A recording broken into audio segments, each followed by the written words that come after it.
النيافة الحبر الجليل الأنبا موسى أسقف الشباب، وبقلم دكتور مجدي إسحاق، كتاب التوبة رحلة فرح.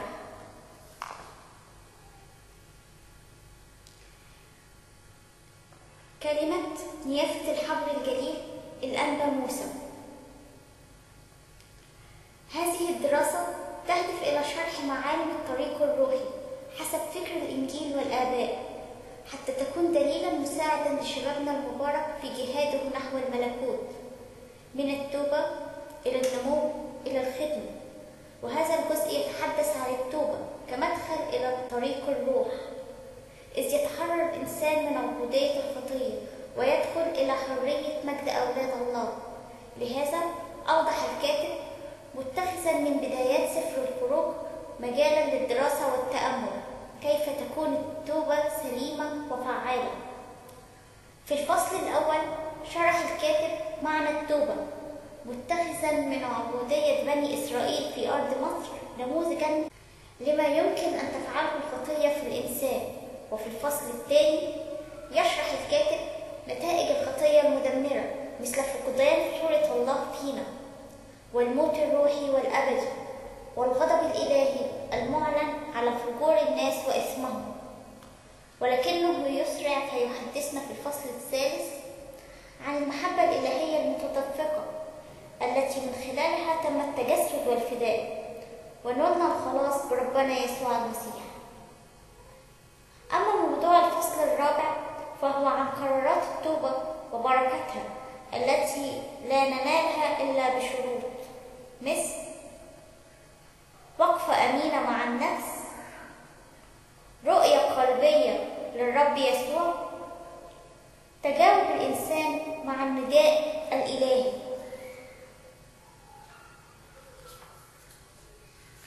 وفي الفصل الخامس والخاص بأفراح التوبة يحدثنا الكاتب عن الأفراح التي يحصل عليها التائب، مثل فرح اللقاء بالله، والمحبة الخاصة، والماضي المغفور، والشركة الحية، والأبدية السعيدة. ثم يختم الكاتب الفصل الأخير من الكتاب باقتراحات عملية جميلة للتنفيذ مباشرة حتى تكون للدراسة فاعلية في حياة الإنسان، فتقوده إلى التوبة الصادقة والحياة السعيدة في المسيح. إنها سلسلة مباركة كتبها المؤلف بأسلوب روحي إنجيلي آبائي لتكون في متناول شبابنا المحب للمسيح.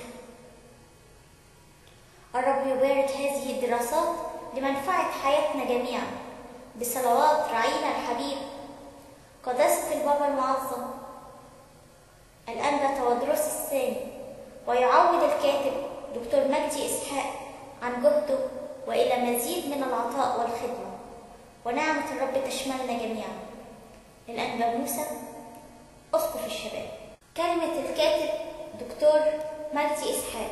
هذا الكتاب الذي بين يديك هو سلسلة من العظات ألقيت في أسقفية الشباب في الفترة ما بين 2/2/1990 و5/4/1990 حول موضوع كيف أبدأ حياة التوبة مع المسيح، من خلال دراسة كتابية للإصحاحات الأولى من سفر الخروج، وقد صدرت في كتيب صغير باسم من مصر دعوت ابني، وهو عنوان سلسلة دراسات تتحدث عن معالم الطريق الروحي من التوبة إلى النمو والنضوج ثم إلى الخدمة. ولأجل الفائدة رأينا أن نعيد كتابة هذه السلسلة بصورة أشمل ونهديها لك أيها القارئ المحبوب تحت عنوان إلى مياه الراحة. إن هناك جوع حقيقي للمسيح إلهنا الحلو، وسوف تظل التوبة هي الطريق الحقيقي لإشباع هذا الجوع وملء النفس بالراحة والسلام. يقول القديس أمبروسيوس: كيف تستطيع أن تنال راحة برفضك للتوبة رجاء الغفران؟ ويقول القديس ماري إسحاق: اصطلح مع نفسك بالتوبة فتصطلح معك السماء والأرض. فالتوبة هي الاحتياج الأول للإنسان. هذه الحقيقة الخالدة سوف تظل قائمة ما بقي للزمان بقية. قد تتكرر العبارات أو تتشابه الكلمات من كتاب لآخر أو من عظة لأخرى في دعوة النفوس للتوبة، ولكن خلف كل هذه الكلمات هناك محبة جديدة دائمة، هي محبة المسيح لنفسك أيها الصديق العزيز. ربما تكون قد قرأت رسائل متشابهة عن التوبة، ولكن أدعوك اليوم وأنت تقرأ هذه الكلمات مهما كانت معروفة لديك أن ترفع قلبك بصدق لشخص المسيح الحر، ليعلن لك في قلبك وليس في ذهنك فقط محبته الحقيقية والثابتة لك، ولك باسمك. نصلي أن يستخدم الرب هذه الكلمات ليعمل بها في قلبك لتتذوق فرح التوبة وجمال العشرة مع المسيح. لكن قبل أن تقرأ هذه الكلمات انتقي وقتا هادئا من يومك المزدحم لتتقابل مع المسيح الساكن فيها. لا تقرأها دفعة واحدة بسرعة مثل أي كتاب دراسي، ولكن بتأني وتركيز. توقف عن القراءة عدة مرات وارفع قلبك بهدوء في صلاة سرية لمسيحك، واسأله أن يتقابل معك من خلال الكلمات البسيطة التي تقرأها. كذلك ليكن بجوارك كتابك المقدس بعهديه لتستخرج الشواهد المكتوبة أمامك وتدرسها بنفسك. فهدف آخر من قراءة هذا الكتيب هو شحذ همتك لدراسة كلمة الإنجيل وإقامة صداقة حميمة بينك وبين كتابك المقدس. أخيرا، لا تنسى أن تذكر كل إخوتي في أسقفية الشباب الذين تعبوا في أثناء الخدمة الروحية وتعبوا في إصدار هذا الكتاب الذي تراه في صورته الجديدة التي بين يديك. ولا تنسى كذلك أن تذكر ضعفي في صلاتك. يبارك الرب حياتك بروحه ويقتادنا لتوبة مباركة بعمل نعمته في قلوبنا. له المجد في كنيسته المقدسة إلى الأبد، آمين. دكتور مجدي إسحاق.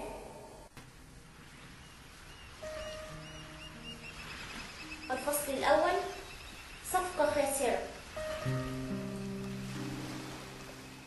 شعبي عمل شرين، تركوني أنا ينبوع المياه الحية لينقروا لأنفسهم آبارا مشققة لا تضبط ماء. إرميا 2:13.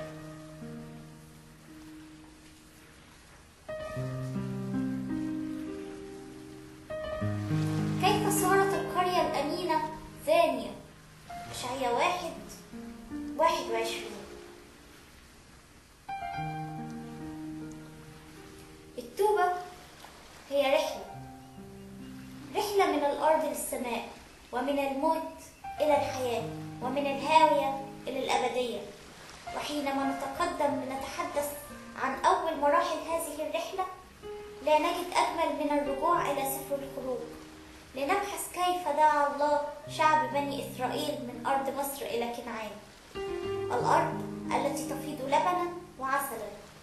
خروج 3:8-17 وعدد 13-27. ودعني أحدثك عن أول خطوات هذه الرحلة، وهي أرض مصر.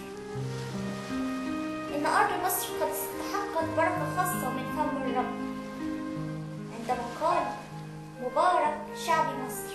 إشعياء 19:25. كيف لا، وقد وطأتها أقدام المخلص وهو بصحبة القديسة العذراء مريم. متى 2:13-15. ولكن ماذا قبل ميراث هذه البركة؟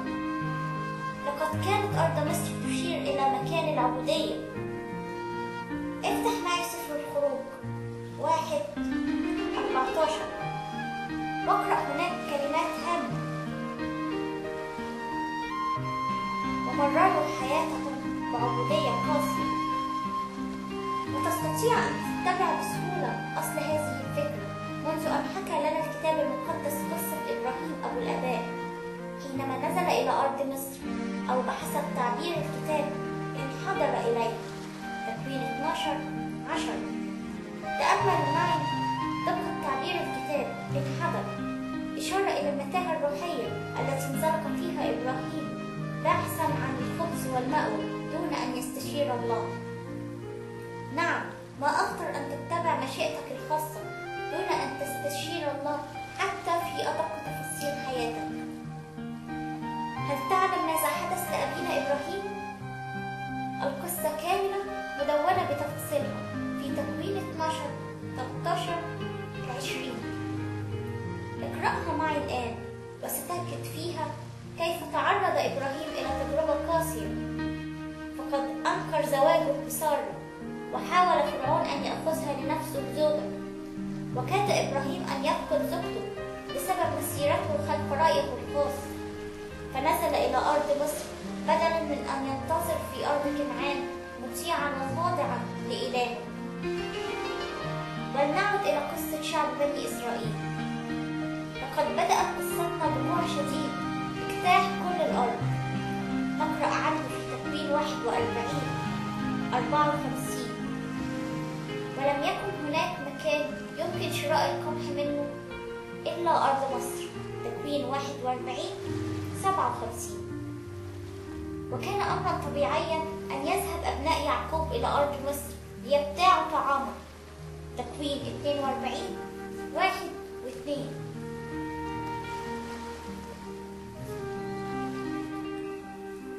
قارئي المحبوب، لا أستطيع أن أنكر أنك تحيا في العالم، ولكني أستنكر بشدة أن يحيا العالم فيك.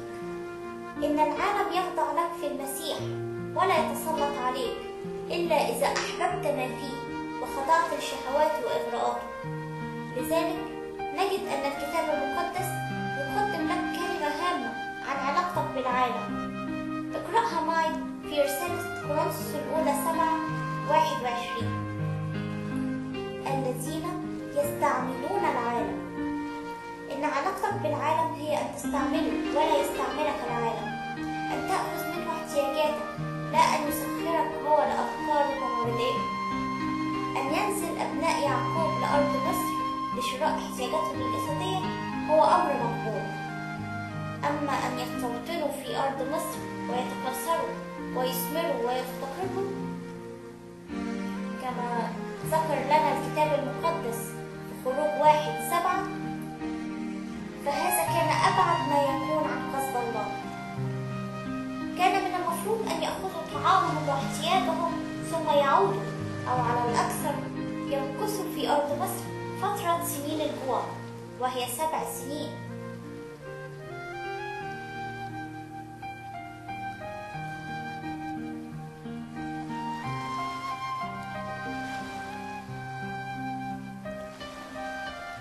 تكوين 41:27-30-54. لكن لعلك تتساءل، لماذا يجب أن يعودوا إلى أرض كنعان؟ الإجابة أن أرض كنعان هي الأرض التي أعطاها الله لإبراهيم. تكوين 12:1. ولنسله من بعده. تكوين 12:7. إنها أرض العهد الذي أقامه الرب بينه وبين إبراهيم. تكوين 17:7. نعم، لقد نسي الشعب وعد إلهه وأحبوا أرض مصر الجميلة. هل فعلت مثلهم أيها الصديق؟ هل أحببت جمال الخطية ونسيت مكانتك الحقيقية كابن للملك ووارث للمسيح؟ هل نسيت عهد الحب الذي قطعه الرب لك بدمه على الصليب؟ وهل استمرأت الخطية وتهت في العالم وخضعت له، وبدلا من أن تتسلط عليه وجدت نفسك غارقا فيه حتى السمانة؟ هذا هو ما فعله شعب بني إسرائيل. لقد أحبوا وجه مصر الجميل واعتمدوا على يوسف وظنوا علموا أنه سوف يعطيهم كل شهوتهم في الرخاء والبقاء. نعم، ما أخطر أن تخضع لرغباتك وأفكارك. اقرأ معي قول الرب عن شعبه في سفر أشعياء 30:1-2. ويل للبنين المتمردين يقول الرب، حتى إنهم يجرون رأيا وليس مني، الذين يذهبون لينزلوا إلى مصر ولم يسألوا فمي. أترى ما فعله شعب بني إسرائيل؟ إنهم تمردوا على إلههم ونزلوا إلى مصر وأقاموا فيها دون أن يستشيروه. أليست هذه هي خطيتك أيها المحبوب؟ الخطية ليست مجرد تعدي الوصية، هناك ما هو أخطر. الخطية هي أن تحيا بعيدا عن الله، وأن تختار طريقك بنفسك وتقرر حياتك بفكرك الخاص، أن تستقل عن الله لتصنع ما يحلو في عينيك. إن أرض مصر بالنسبة لشعب إسرائيل كانت هي الحرية المنشودة واللذة الضائعة التي طالما بحثوا عنها. هل سمعت رسالة التوبة هذه من قبل ثم تجاهلتها ولم تتجاوب معها؟ هكذا يخاطب الرب نفسه. كم مرة أردت ولم تريد؟ متى 23:27. وكم مرة أعطاك الرب فرصة للرجوع إليه ولم ترجع؟ كذلك فعل شعب بني إسرائيل. لقد عاندوا وقسوا قلوبهم، فلقد مات يعقوب في أرض مصر، وكان قد أوصى قبل موته بدفن جسده في أرض كنعان. تكوين 49:29. وبالفعل طلب يوسف من فرعون تحقيق وصية أبيه، فسمع له فرعون وأرسل معه جيشا جرارا. تكوين 50:9. وهكذا صعد يوسف مع كل بيت أبيه إلى أرض كنعان، وكانت هذه فرصة ثمينة رتبها لهم الله في حبه ليروا أرضهم ويحنوا إليها، وتلتهب في قلوبهم الغيرة ليبقوا فيها بعد أن تركوها لسنوات، ويذكروا عهدهم القديم مع الله. تكوين 50:7. وأنت أيها الصديق، هل تجاوبت مع محاولات الله المستمرة لتحريك أشواقك للتوبة؟ تارة في عظة، وتارة في إحساناته المتكررة، وتارة في كتاب روحي، أو لقاء فردي، أو جلسة افتقاد روحي، أم فعلت مثل ما فعل بني إسرائيل؟ وترى ماذا فعلوا؟ لقد فعلوا ما هو بعيد عن كل تصور، فلقد تركوا أولادهم وغنمهم وبقرهم في أرض جسان، أرض مصر. تكوين 50:8. فذهبوا لأرض كنعان ليدفنوا جسد أبيهم يعقوب، ثم عادوا ثانية إلى أرض مصر. منتهى التمسك بأرض مصر ومنتهى الرفض لحب الله.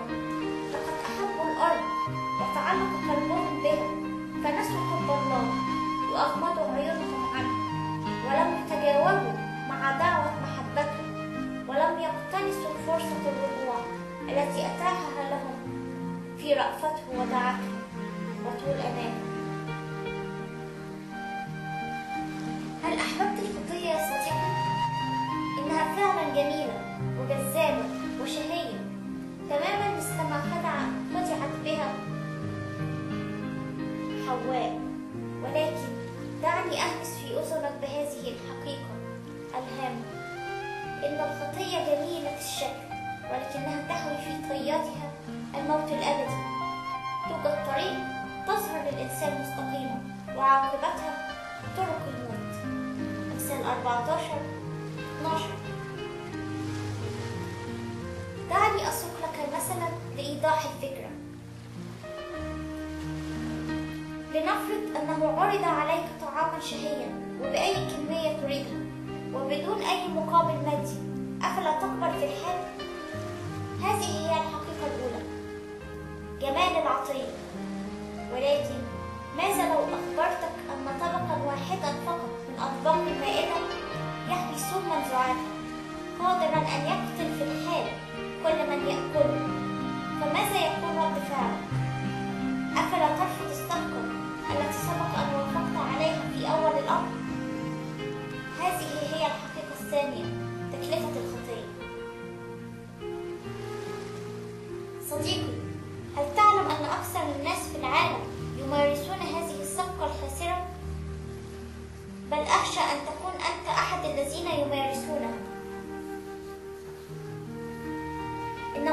الشك في أن طبق واحد فقط من أطباق المائدة يحوي سما يدفعك لرفض الطعام كله.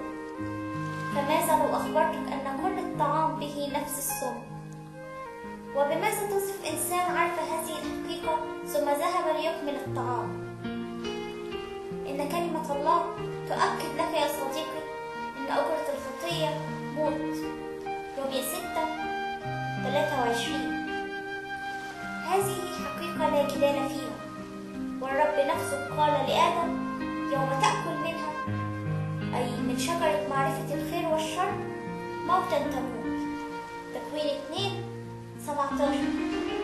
ومع ذلك أكل آدم وامرأته منها لأنهم صدقوا أكذوبة الشيطان إن الخطية جميلة، ولم يصدقوا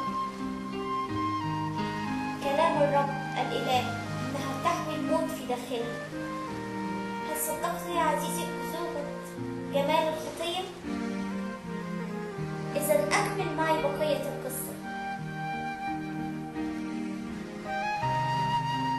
لقد أحب شعب إسرائيل وجه مصر الجميل تماما مثلما أحب كل واحد فينا الخطية، ولقد اعتمدوا كذلك على يوسف الرجل الثاني في مصر، وظنوا أنه سوف يعطيهم كل شهوتهم في الرخاء والبقاء.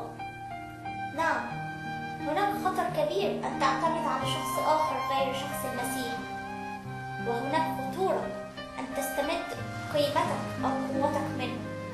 فيوسف مات. خروج 1:6.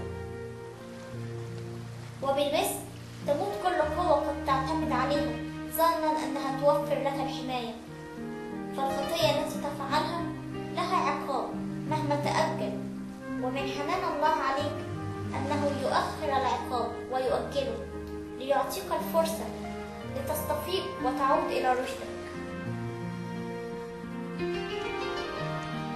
اقرأ 3 فقرات هامة في كلمة الله.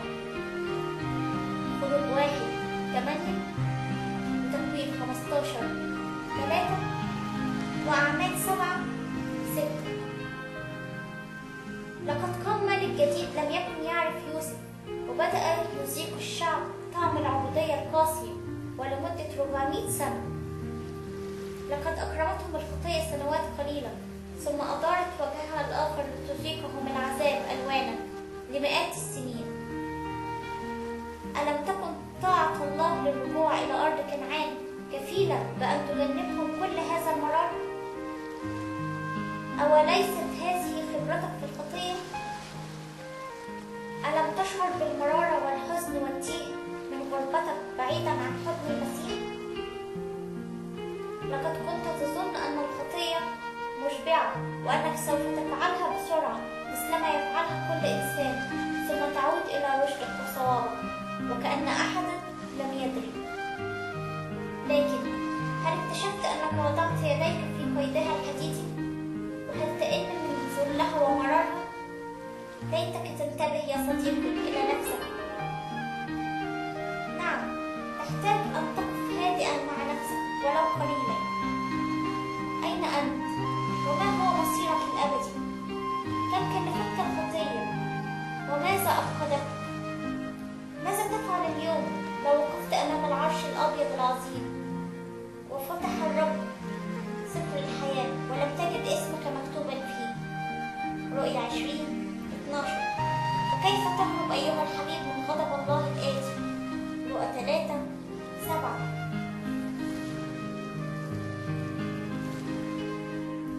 حيث لا يستطيع أحد الوقوف، ولا تنفع الجبال أو الصخور لتحميك من غضب الجالس على العرش.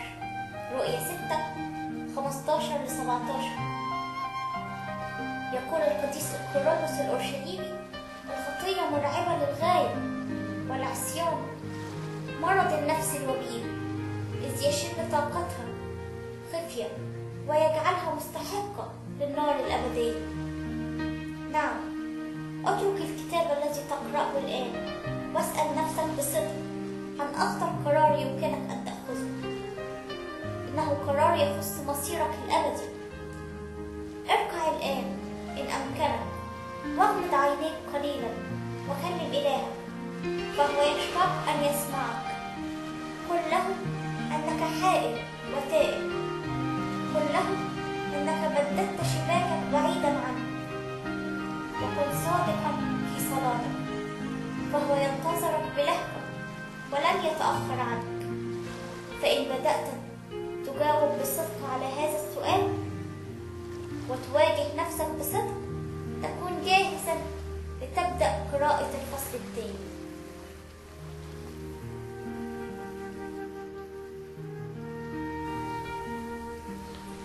الفصل الثاني: نتائج قاسية. هل تعلم بماذا يسمي الكتاب السنوات التي قضاها شعب بني إسرائيل في مصر؟ إنه يسميها سنوات الغربة. اقرأ معي مثلا مزمور 105:23: فجاء إسرائيل إلى مصر ويعقوب تغرب في أرض حام، أي أرض مصر. أو اقرأ إشعياء 52:4: إلى مصر نزل شعبي أولا ليتغرب هناك. إنها غربة عن كل شيء، عن الوطن وعن الفرح وعن السعادة.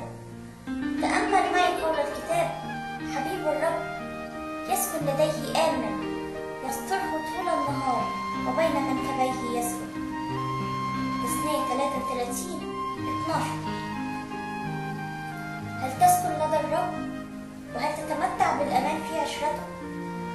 هل تشبع من حضرته أم أنت غريب عنه؟ ماذا عن سنوات عمرك السابقة؟ هل قضيتها بعيدا عن يسوع الحلو المشبع؟ هذه هي قصتي وقصتك يا صديقي، بل قصة كل إنسان عاش على أرضنا. إنها قصة تتشابه بكل دقة مع قصة شعب بني إسرائيل. يقول القديس يوحنا ذهبي الفم: في العالم كارثة وحيدة وهي الخطية، وهي حق هكذا. هيا بنا إذن لنتعرف على نتائج الخطية، أو كل نتائج الغربة. أولا، فقدان صورة الله. أخطر في الخطية هو الانفصال عن الله. إن الخطية ليست فعل بقدر ما هي حالة الموت، وهي غربة عن محضر الله. على أي صورة أنت؟ لقد خلقك على صورته كشبه. تكوين 1:26-27. وكلمة صورة هنا إمج في اللغة العبرية هي نفس الكلمة التي ترجمت في العهد الجديد باللغة اليونانية أيقون أو أيقونة. نعم، أنت أيقونة الله. لقد أكرمك الله بأن جعلك مثله في الحرية والإرادة والفكر، بل وأعطاك ما هو أعظم: أن تكون شبهه في القداسة وفي الحب. لكن الخطية أفقدت الإنسان صورة الله البهية، وانتزعت منه مكانته كابن لله وسيد الخليقة كلها، وهوت به إلى العبودية والذل والعار. ولأن ما تعبده تتشكل به، فلقد انطبعت في الإنسان صورة الخطية، وتشكل بصورة إله هذا الدهر. كورنثوس الثانية 4:4. فصار مثله. ولقد حدث هذا تماما لبني إسرائيل، فبعد أن كانوا يعبدون الإله يهوه صاروا عبدة للأصنام، أو بحسب تعبير حزقيال تنجسوا بأصنام مصر. حزقيال 20:7. مجد الإنسان. صديقي، إن مجدك هو في أن تكون مثل إلهك، وأي انحراف عن هذه الحقيقة يعني الضياع الحالي والآتي. لقد صنع بنو إسرائيل في أرض مصر شيئا يجب أن تتوقف معي أمامه. اقرأ معي الآية التالية: أبدلوا مجدهم بمثال ثور آكل عشب. مزمور 106:20. ضع خطا تحت كلمة أبدلوا مجدهم. ما رأيك في هذا البدل؟ هل فعلت مثلهم يا صديقي؟ هل أبدلت صورة المسيح الذي فيك بصورة الخطية؟ هل تركت كرامتك وبهائك كابن لله وجلست مع الخنازير تأكل من أكلها؟ كما قال الكتاب في لوقا 15:16. حبيبي، اسمع معي كلمات الرب الحزينة. الثور يعرف قانيه والحمار معلف صاحبه، أما إسرائيل فلا يعرف، شعبي لا يفهم. إشعياء 1:3. هل سمعت عن عيسو؟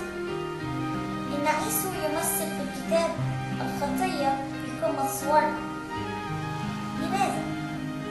لأنه ساوم على بكوريته التي ترمز للحياة الأبدية. نعم، كثيرون يساومون على الحياة الأبدية. وبماذا ترى باع عيسو أغلى ما في الوجود؟ باعها بأكلة عدس واحدة. تكوين 25:32 و34.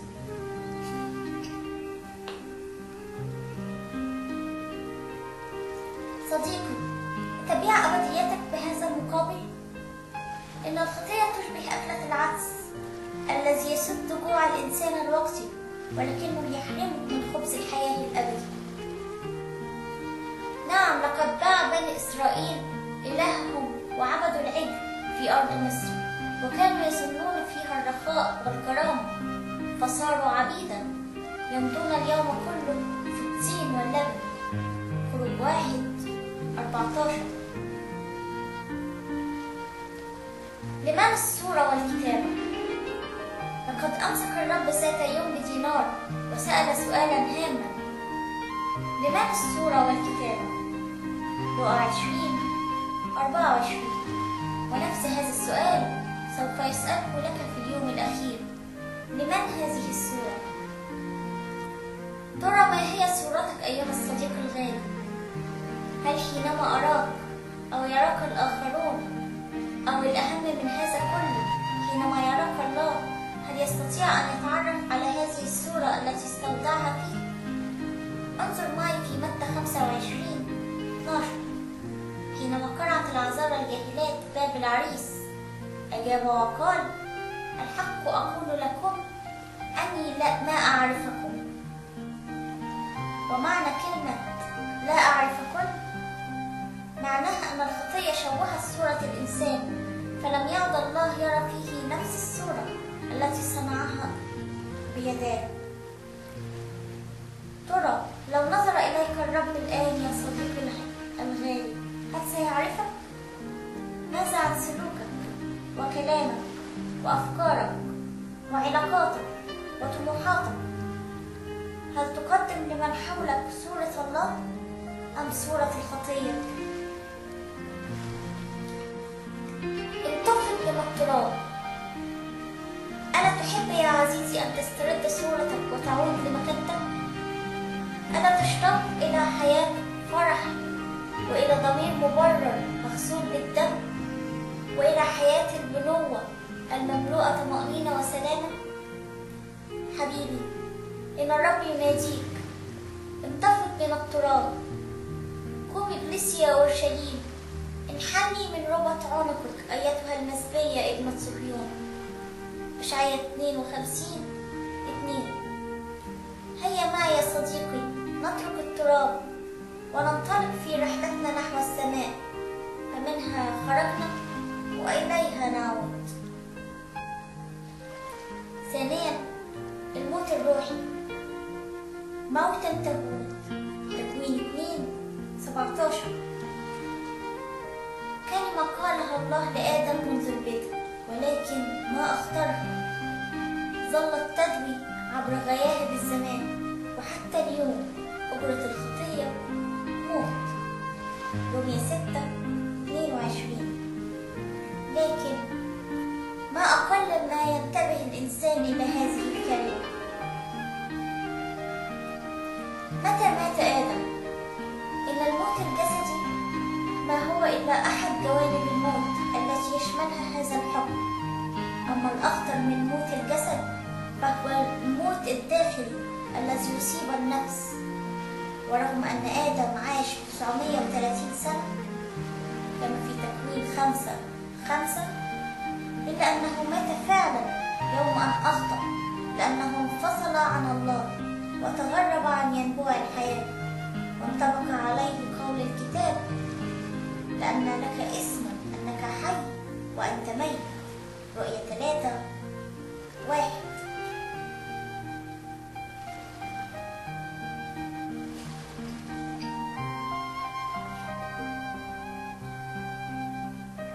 إن أخطر نتائج الموت في النفس هو أن يفقدها المعنى ويجردها من القيمة ومن الرسالة، وهذا ما يصفه الكتاب بأنه انحناء النفس.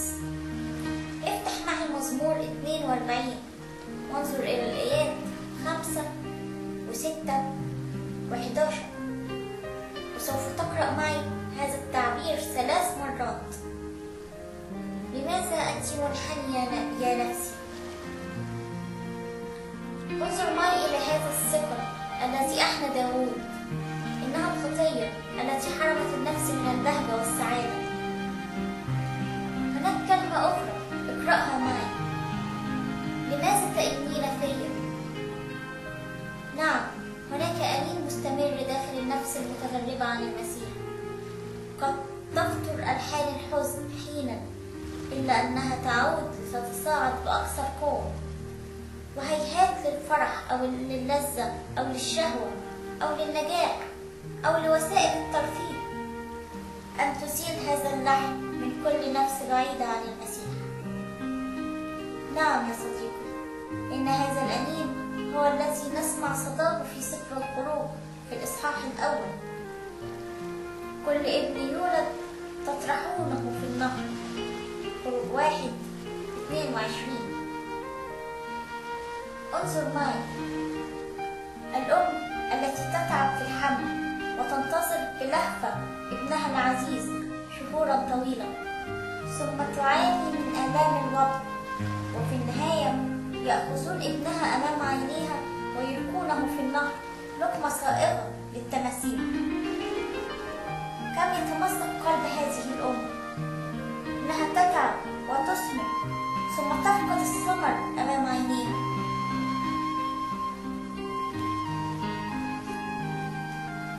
إن هذا نموذج لما يحدث داخل النفس يا عزيزي من أنين وحزن وفقدان الجدوى والقيمة. تتعب بدون مقابل وتعمل في الحياة بجد وأنت لا تدري شيئا عن مصيرك الأبدي، ولا تعلم ماذا سوف يحدث لك يوم مماتك. نعم، حياة بلا رجاء ولا قيمة، فأنت لم تتعرف بعد على الحياة الجديدة التي فيها تفرح بميراث السماء ويختفي أنين الموت ليضع المسيح في قلبك فرح الرجاء بالحياة الأبدية. الله أعطانا حياة أبدية، وهذه الحياة هي في ابنه. يوحنا الأولى 5:11.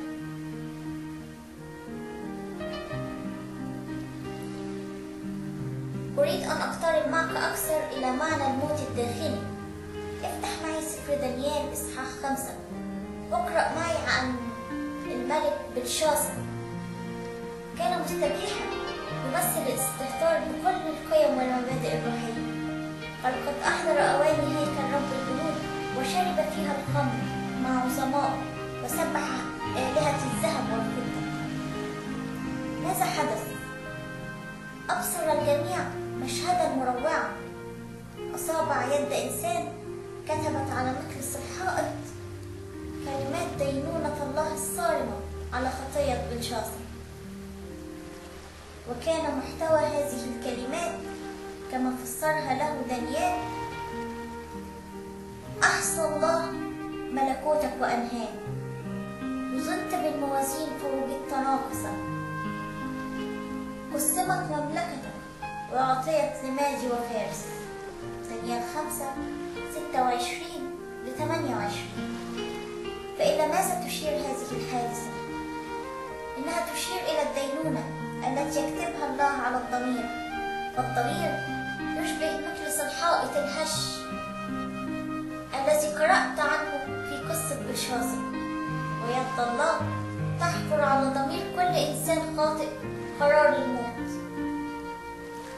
أحصى الله ملكوتك وأنهاه، وعبثا تصنع لتتخلص من هذا الحكم. حتى لو تجاهلته أو لم تعيره التفاتا سيظل قائما داخلك ليلا ونهارا، سواء كنت مستيقظا أو نائما، وسيظل ضميرك يرزح تحت هذا الحكم ويئن متوقعا، وتظل كل محاولاتك للهرب من ضميرك الحزين بلا فائدة. بكلمات مثل هذه خاطب الرب شعبه قائلا: وانتزع الفرح والابتهاج، أبطلت الهتاف. إشعياء 16:10. قارئ الغيب، هل تشكو من الحزن الذي بلا سبب؟ هل تئن دون أن تعرف لماذا؟ وهل تحيا تعيسا بلا هدف وبلا قيمة؟ تشكو الحياة برمتها وتتمنى لو تنتهي أيامك الأليمة بسرعة؟ إن كل هذا يعني ضميرا مدانا أمام المسيح، ويعني أن أصابع يد الله التي في دانيال 5:5 قد كتبت على ضميرك كلمات العقاب الأبدي. نعم، ولا يوجد لك خلاص إلا بالتوبة الأمينة والصادقة. إن لم تتوبوا فجميعكم كذلك تهلكون. لقا 13:5. ثالثا، الغضب الإلهي. الأثر الثالث للخطية هو غضب الله، وهناك نوعان من الغضب الإلهي: غضب حالي وغضب آتي. وهذان النوعان من الغضب هما لإظهار بر الله وعدله. هيا لنقرأ سويا في روميا 1:18 آية هامة: لأن غضب الله معلن من السماء على جميع فجور الناس وإثمهم. هذا هو الغضب الحالي المعلن، إنه غضب على كل نفس في الخطية. هناك كذلك غضب آتي، قال عنه يوحنا المعمدان: من أراكم أن تهربوا من الغضب الآتي. لقا 3:7. وهذا هو الغضب الذي سيعلن في اليوم الأخير حينما تفتح الأسفار ويدين الله كل نفس أمام العرش الأبيض العظيم. رؤيا 20:11-15. ويطرح كل الخطاة غير التائبين مع إبليس في البحيرة المتقدة بالنار والكبريت. ما أخطر أن تواجه إلها غاضبا. نعم يا صديقي، ما أخطر أن تمكث تحت غضب الله. يوحنا 3:36. إن الخطية أغضبت قلب الله فأهلك العالم كله بالطوفان. تكوين 7:17-24. وأحرق سدوم وعمورة بالنار والكبريت. تكوين 19:24-25. وأهلك بالوباء 24,000 من سنات بني إسرائيل. عدد 25:9. إنه لم يشفق في القديم، وهو إله عادل، وعدله يقتضي الدينونة ويطالب بها. إن الله يعاقب على الخطية هنا. تستطيع أن تقرأ بنفسك عن ثمار الخطية المريرة في حياة شعب إسرائيل في أرض مصر، فلقد عانوا من الذل. خروج 1:11. والصغرى. خروج 1:11. والعبودية العنيفة.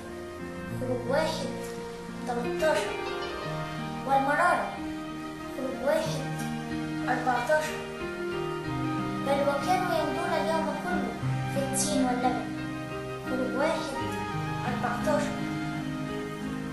هل تعاني أيها المحبوب من المرارة في حياتك اليومية؟ وهل تقاسي من الفشل في العمل أو في الدراسة؟ وهل تشكو من الخوف من المستقبل؟ هل تئن تحت وطأة الضيقات النفسية النفسية مثل القلق والشعور بالذنب وصغر النفس والحزن والفراغ والفشل الداخلي. هذه هي ثمار الخطية القاسية، لكن هناك ما هو أعظم وأكبر من كل هذا. هناك غضب مخزون. العقاب الحالي لا يقاس بالنسبة للغضب الآتي، وقد لا تعلم عن هذا الغضب شيئا، وبالرغم من هذا فهو قائم. نعم، هناك غضب مكتوب في حساب كل نفس غير تائبة لم تحتمي بدم المسيح ولم تترك طريق الشر والإثم. وقد لا تكون في معاناة من الغضب الحالي، وهذا ليس معناه أنك لست تحت الدينونة. إن الغضب مؤجل فقط، ومن رحمة الله عليك أنه يؤجله ليعطيك فرصة للتوبة رأفة بك وإشفاقا عليك. لكن عدل الله يقتضي أن يعلن هذا الغضب يوم الدينونة. إنه لم يتبدل، لكنه فقط تأجل. اقرأ معي كلمات هامة في رسالة روميا 2:3-5. أفتظن أيها الإنسان أنك تنجو من دينونة الله؟ أم تستهين بغنى لطفه وإمهاله وطول أناته، غير عالم أن لطف الله إنما يقتادك إلى التوبة، ولكنك من أجل قساوتك وقلبك غير التائب تسخر لنفسك غضبا في يوم الغضب واستعلان دينونة الله العادلة. ضع خطا تحت كلمة تسخر أي تخزن. إن الخطية لها عقوبة، هذه حقيقة، لكنها أيضا غير معلنة لأنها مسخرة ومخزونة على حساب النفس الآثمة تنتظر الاستعلان. انظر أيضا كلمات بنفس المعنى الصارم. اسم أفرايم مسرور أي محفوظ في سر، هوشع 13:12. وماذا سيحدث يوم أن يحل الرب هذه السورة ليعلن الدينونة؟ اقرأ معي في رؤيا 6:15 الكلمات الهامة التالية: وملوك الأرض والعظماء والأغنياء والأمراء والأقوياء، كل عبد وكل حر، أخفوا أنفسهم في المغاير وفي صخور الجبال، وهم يقولون للجبال والصخور: اسقطي علينا واخفينا من وجه الجالس على العرش ومن غضب الخروف، لأنه قد جاء يوم غضبه العظيم، ومن يستطيع الوقوف؟ لو كشف الرب عن عينيك لتعلم خطورة هذا اليوم. سوف تغلق أبواب الرحمة وتفتح أبواب العدل الصارمة، وسوف يمضي زمن الحب ويأتي زمن الدينونة لكل نفس غير تائبة، وسوف يفتح باب بئر الهاوية وتبدأ ليالي الأبدية المرعبة، حيث الظلمة الخارجية والبكاء وصرير الأسنان. متى 22:13. قال عنها الرب 3 مرات في عظة واحدة إنها نار لا تطفأ ودود لا يموت. مرقس 9:44 و46 و48. أمستعد أنت لهذا اللهيب الأبدي؟ انتبه يا صديقي، فالزمان اليوم لك وغدا عليك. إنه زمان التوبة، فاغتنم فرصتك قبل أن تهرب منه.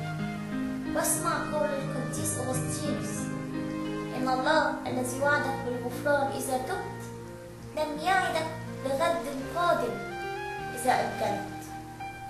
وصلي معي صلوات نصف الليل الرائعة التي رتبها روح الله في الكنيسة لتذكرك بخلاص نفسك. تفهمي يا نفسي ذلك اليوم الرهيب واستيقظي.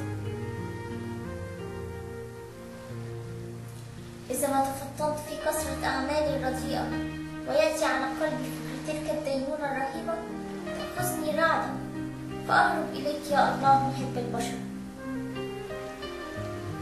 بما أن الديان حاضر، اهتمي يا نفسي وتيقظي، وتفهمي تلك الساعة المخوفة، فإنه ليس رحمة في الدينونة لمن لم يستعمل الرحمة. هل اهتز قلبك يا صديقي؟ وهل انتبهت إلى خطورة الخطية؟ وهل ارتفع في قلبك التساؤل الهام: وماذا أفعل بعد؟ لا تيأس، فلقد تنهد بنو إسرائيل من العبودية وصرخوا. خروج 2:23. وسمع الله أنينهم. خروج 2:24. بل وأكثر من هذا قال الكتاب: سأنزل لأنقذهم. خروج 3:8 وأعمال 7:34. إذا ما تنهدت أيها المحبوب، تكون قد بدأت أول خطواتك الجادة في الرحلة من الأرض للسماء. يقول القديس أمبروسيوس: ليت هؤلاء الذين يتوبون يعرفون كيف يقدمون التوبة، بأي غيرة وبأي مشاعر، وكيف تبتلع كل تفكيره وتهتز أحشائه الداخلية وتخترق أعماق قلبه. إن التوبة هي أهم عمل في الوجود. ثم ماذا أفعل بعد أن أدرك خطورة عدم التوبة؟ اقرأ معي الجزء الثاني من دراستنا لتتعرف على جوانب محبة الله الحامية بعد أن عرفت الكثير عن دينونته العادلة.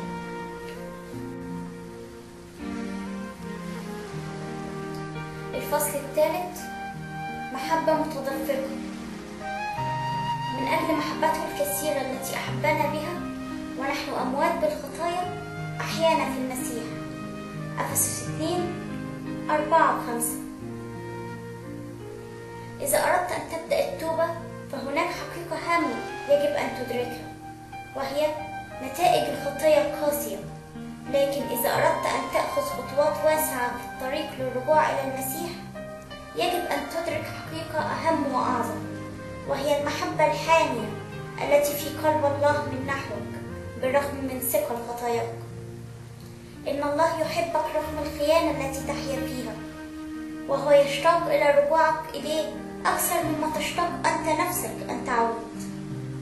وقصة حبه لك مدونة في الإصحاح 2 من سفر الخروج بتفاصيل غاية في الروعة والجمال. رأيت مذلة شعب. لقد بدأت القصة بقلب الله النابض بالحب، فلقد رأى مذلة شعب وأحس بأنهم وعلم أوجاعه. إني قد رأيت مذلة شعب. خروج 3:7. صديقي، إن الله يعرف تماما مقدار المعاناة التي تقاسيها وأنت في الخطية، وهو يعلم مدى التمزق النفسي والحرمان الذي تعاني منه. إنه يشعر بآلامك وضيقك وشعورك بالفشل، ورغم أنك أنت الذي اخترت بنفسك الابتعاد عنه والتغرب في أرض مصر، لكنك لا تزال محبوبا عنده. تأمل معي كلمة شعب. عجبا، ألا تزال يا سيدي تدعوهم شعبا رغم أنهم أنكروك وعبدوا آلهة أخرى؟ لكنها نفس الكلمة التي وصفت بها ابنك الضال: ابني هذا. لوقا 15:24. وهي نفس الكلمة التي وصفت بها شعب على فم هوشع: من مصر دعوت ابني. هوشع 11:1. إنها المحبة التي لا تتأثر أو تتبدل أو تتغير. وهيهات لخطيتك أيها الحبيب أن تقلل من حب الله لك ولو للحظة واحدة. موسى ابن الموت. كان النهر في سفر الخروج رمزا للموت. اقرأ مثلا هذه الآية: كل ابن يولد يطرحونه في النهر. خروج 1:22. وقصة خلاص شعب إسرائيل بدأت بنزول موسى إلى نهر الموت، نفس المكان الذي كان الأطفال يلقون فيه، سابحا فوقه في سبط من البرد المطلة بالحمر أي القار. خروج 2 3. ولنقف سويا قارئي العزيز لنتأمل في هذا الرمز المبدع. إن ما حدث في سفر الخروج يشير إلى ما فعله المسيح لأجلي ولأجلك. لقد نزل يسوع إلى أرض الموت مثلما نزل موسى، وأخذ جسدي وجسدك واتحد بطبيعتنا الساقطة ليقيمها. ومثلما تحدى موسى الموت وصار هو الوحيد الذي نزل إلى النهر وخرج منه سالما، هكذا اتحد القدوس البار بطبيعتنا الفاسدة فقدسها وطهرها وبررها. لقد أخطأ الجميع وماتوا، أما الرب فقد دخل إلى عالم الخطاة وخرج منه ظافرا وكاسرا شوكة الموت. وكل هذا من أجلك لينصرك معه على فساد الخطية. فلقد نزل مرتين لأجلك. إن قصة حب المسيح لك بدأت بالنزول. رأيت مذلة شعبي ونزلت لأنقذه. خروج 3:8 وأعمال 7:24. هل سمعت؟ الرب ينزل لأجلك. نعم، إن قصة حب المسيح الكبيرة جعلته ينزل، بل وينزل مرتين. المرة الأولى حين تجسد فصار الإله إنسانا وحمل جسد البشرية كلها في شخصه. الكلمة صار جسدا، يوحنا 1:14. أما المرة الثانية فكانت في آلامه حينما نزل من مرتبة الإنسان إلى مرتبة العبد وانحنى يغسل أقدام أولاده وتقدم للصليب كعبد مدان حاملا عار البشرية كلها، عاري وعارك، كحمل يساق إلى الذبح، ووقف أمام القضاء الإلهي كمذنب ليسدد ديوني وديونك. نعم يا صديقي الغالي، إلهي كان ممجدا فصار لأجلي إنسانا، ولم يكتفي بهذا بل انحنى كذلك وصار عبدا حبا في ضعفي ومسكنتي. لقد نزل لأجلي مرتين ووصل إلى التراب حبا في خلاصي من الذل والعبودية. فمحبته دون استجداب. كم مرة يا ترى استجديت المحبة من المحيطين بك؟ بل كم مرة طلبتها وأعطوها لك كما كنت تنتظر منه؟ إن المحبة دائما تطلب من الآخرين ونادرا ما تمنح، وإن منحت تمنح ناقصة، وإن منحوها لك يوما قد لا يعطونها لك أياما كثيرة تالية. كذلك المحبة أيضا مسببة، فقد يحبك الناس منتظرين منك المقابل وهم يعطونك باليد ليستردوا منك فيما بعد ثمن المحبة باليد الأخرى. أما حب المسيح فهو من نوع فريد، إنها محبة دون استجداب، وهي محبة دون مقابل. إن إلهي المحب يأتي بنفسه قارعا بالي. رؤية 3:20. عارضا علي حبه المجاني ليحفظ لي كرامتي ويجنبني خجل الاستجداب وإحراج السؤال والتوسل. لذلك تبدأ قصته بالنزول، وليس هذا فقط بل بالسعي المتواصل ليقدم المحبة لكل نفس أينما توجد وبدون أي مقابل. حقا هل لأحد حب أعظم من هذا؟ يوحنا 15:13. لكن لماذا أتى المسيح حاملا طبيعتنا البشرية؟ الإجابة من أجل المبادلة، ليستبدل طبيعتنا الساقطة بطبيعته الإلهية، ليستبدل عبوديتنا بالبنوة، ليأخذ هلاكنا ويمنحنا الحياة. وهنا نجد أنفسنا أمام رمز رائع في قصة موسى، وهو القار الذي كان يغطي الصمت الذي نزل إلى النهر. خروج 2:3. هذا القار هو نفس المادة التي أمر الله نوح أن يغطي بها الفلك وتطليه من داخل ومن خارج بالقار. تكوين 6:14. وكلمة تطليل هنا في أصل اللغة العبرية هي كلمة يغطي أو يكفر، إنها كلمة الكفارة التي أود أن تنتبه إليها. لقد أتى لنا المسيح بالحب الباذل ليغطي خطايانا بدمه. اقرأ معي مثلا في رمية 3:24 و25 هذه الآيات: متبررين مجانا بنعمته بالفداء الذي بيسوع المسيح الذي قدمه الله كفارة بالإيمان بدمه. هي كلمة تتحدث عن الثمن الذي دفعه الحمل ليستر عيوبي وعيوبك ويستبدلها ببره. وبكلمات عميقة تسبح الكنيسة عرسها في سؤدقية الجمعة قائلة: هو أخذ الذي لنا وأعطانا الذي له، نسبحه ونمجده ونزيده علوا. هل رأيت هذا الحب؟ بل هل رأيت كم تكلف المسيح ليستبدل ماضيك المخزي وحاضرك الضائع ومستقبلك المهدد بالحياة الأبدية؟ ترى من الذي قابل موسى حين نزل في النهر؟ ومن الذي تفاعل مع الحب الكبير الذي أتى به موسى لشعب إسرائيل؟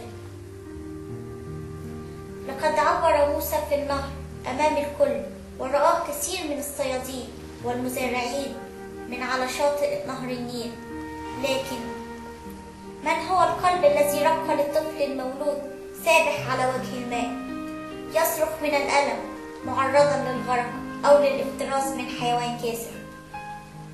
إنها ابنة فرعون. ومن هي ابنة فرعون؟ أليست هي ابنة هذا الملك العاتي الذي أذل شعب الله وأذاقهم العذاب ألوانا؟ أليست هي ربيبة البطش والقسوة وسليلة الفساد ورمز للشر في أعنف صوره؟ وكيف قبل موسى أو والدته أن ينشأ في بيت هذه المرأة؟ ترى هل هناك رجاء من إنسانة بمثل هذه المواصفات؟ وهل يمكن أن ننتظر منها خيرا؟ وهل نضمن منها الوفاء أو الإخلاص؟ أنا أطمئن أنها لن تغدر بالطفل الصغير. ألا يوجد احتمال أن تنسى عهدها وتميل بطبيعتها إلى رفض ابن العبرانيين أو تتنكر لبنوتها له فيما بعد؟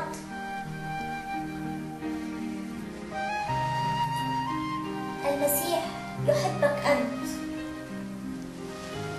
أليست قصة ذهاب موسى لابنة فرعون رمزا لحب المسيح لأسوأ خاطئ؟ إنها المحبة الإلهية التي لا تعرف عراقيل ولا تعترف بالحواجز.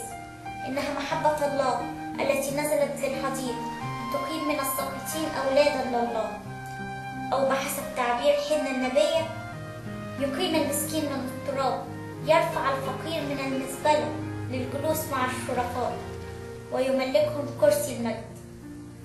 صموئيل الأول 2:8. نعم، إنه يحبك أنت. يحبك أنت بكل عيوبك، بكل مضيق المخزي، بكل طبيعتك الساقطة. إنه يأتي إليك خصيصا، يناديك باسمك ويشتهي أن يسكن عندك، بل ينتظر اليوم الذي تشفق فيه عليه وتتحرك إليه وتتجاوب مع دعوته الخاصة وتقبله في حياتك وتفتح له أبواب قلبك ليدخل إلى أعماقك ويقيم فيك. رؤية 3:20. ويحدثنا الشيخ الروحاني عن التوبة بكلمات عميقة فيقول: التوبة تدخل إلى مخادع الزانيات وتلدهن من حضنها بتوليين للمسيح. صديقي الغالي، إن المسيح أتى خصيصا لأجلك. نعم، لك أنت باسمك، وهو يحبك مهما كان ثقل خطاياك ومهما كان مضيق، وهو مستعد أن يمحوك ويبدأ معك من اليوم صفحة جديدة. إنه حضن الله الذي يتسع لكل إنسان، وهي محبة الله التي لم ولا ولن نعرف لها حدود أو سدود أو قيود. يتبقى لنا في دراستنا نقطة أخرى. إن كنت قد أحسست بخطورة الخطية وآثارها المدمرة، ثم تلامست مع محبة الله الحانية والمتدفقة، يجب أن تتقدم معي إلى الجزء التالي من دراستنا عن الخطوات اللازمة لبدء التوبة الصادقة.